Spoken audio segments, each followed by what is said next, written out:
अस्सलामुअलैकुम, this is Wasif Ali from defence outpost. आज हम लोग बात करने वाले हैं CH-47 शिनूक के बारे में, जिसको रिसेंटली रिपोर्ट किया जा रहा था कि इसके अंदर इंजन प्रॉब्लम आ रहा है, जिसकी वजह से US आर्मी ने अपनी पूरी शिनूक की फ्लीट को ग्राउंड कर दिया है। आज हम इस चीज़ के बारे में बात करेंगे और इस बारे में भी बात करेंगे कि इसका इम्पैक्ट जो है वो इंडियन एयरफोर्स पर क्या पड़ेगा, क्योंकि जैसा कि हम जानते हैं कि इंडिया ने भी 15 के नंबर में शिनूक खरीदे हुए हैं। तो इससे पहले अगर आप लोगों ने चैनल को सब्सक्राइब नहीं किया तो please make sure to like this video and subscribe to the channel.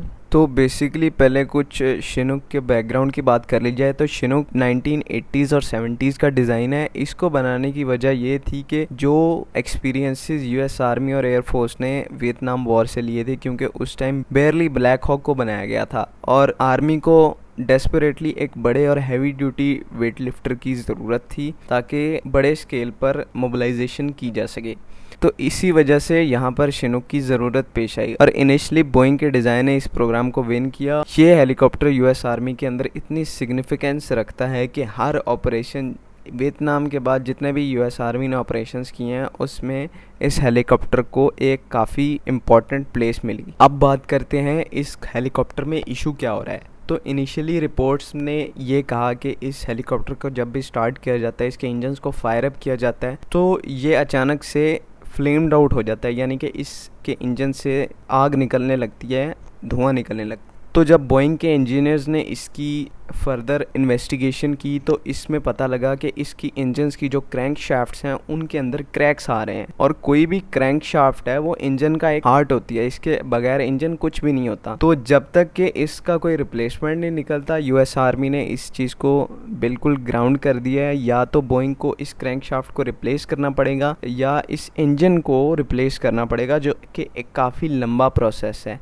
और कोई भी आर्मी ये नहीं चाहेगी कि उसकी हेलीकॉप्टर फ्लीट जब तक कि नया इंजन नहीं बनता तब तक कि ग्राउंड हो जाए। अब इधर बात करते हैं कि इंडिया की क्या पोजीशन है और इंडिया क्या कर सकता है। तो इनिशियली इंडियन एयरफोर्स तो परेशान हो ही चुकी है और इन्होंने इनिशियली बोइंग से और US आर्मी से डायरेक्टली इस चीज़ की एक्सप्लेनेशन मांगी है कि हमारे जो शिनूक्स हेलीकॉप्टर्स हैं इनमें क्या प्रॉब्लम आ रहा है। तो इस टाइम पे हमें ये नहीं पता कि इंडियन एयरफोर्स भी ऐसे प्रॉब्लम्स को फेस कर रही है या नहीं, लेकिन जाहिर है अगर बाकियों में आ रहा है तो इंडियन एयरफोर्स के हेलीकॉप्टर्स में भी कोई ना कोई फॉल्ट ज़रूर होगा, क्योंकि शिनूक का जो वर्जन US आर्मी यूज़ कर रही है वो तो लेटेस्ट है, लेकिन जो इंडिया वर्जन उसका यूज़ कर रहा है वो US आर्मी के वर्जन से नीचे है, लेकिन दोनों वर्जन्स में इंजन एक ही है जो कि हनीवेल का है। तो अगर प्रॉब्लम एक यूनिट में आ रहा है तो डेफिनेटली प्रॉब्लम दूसरे यूनिट्स में भी हो सकता है। हाँ, ये बात अलग है कि इंडियन एयरफोर्स अपने जो स्टैंडर्ड SOPs जिनको वो कभी फॉलो करती नहीं आई उनको छोड़कर अगर इस हेलीकॉप्टर को फिर भी फ्लाई कर रही है और आगे जाके गॉड फॉरबिड इसके कोई एक्सीडेंट्स हो जाते हैं तो ये उनकी अपनी लापरवाही है। यहाँ पे एक और इंटरेस्टिंग बात ये है कि बोइंग अभी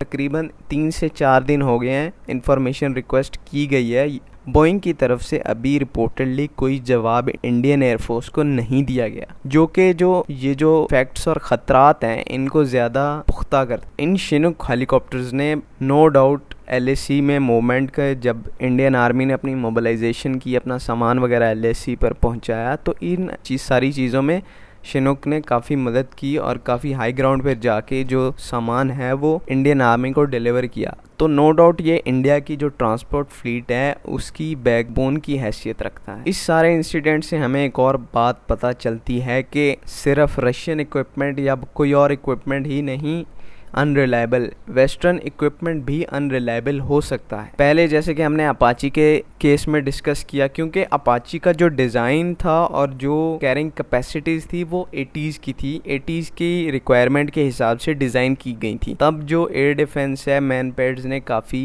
डेवलपमेंट नहीं की थी। अब का जो सिनेरियो है वो और है। ये सारे equipments Aahista Aahista US army replace कर रही है, बट इंडियन आर्मी ने इसे रिसेंटली एक्वायर किया है। तो यहाँ पे एक डिफरेंस आ जाता है कि अब इंडिया में तो ये तकरीबन आने वाले 20 से 25 साल तक सर्विस में रहेगा, तब ये चीज़ें ऑब्सोलीट हो जाएंगी मैन पैड्स के लिए। तो अभी बोइंग की तरफ से इस सारे केस में फर्दर जो क्लियरेंस है वो आना बाकी है, इसके बाद ही हम कुछ कह सकेंगे, बट जो प्रॉब्लम है वो डेफिनेटली एग्जिस्ट करती है।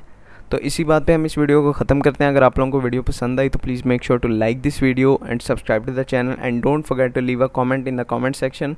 Signing out for now, Pakistan जिंदाबाद।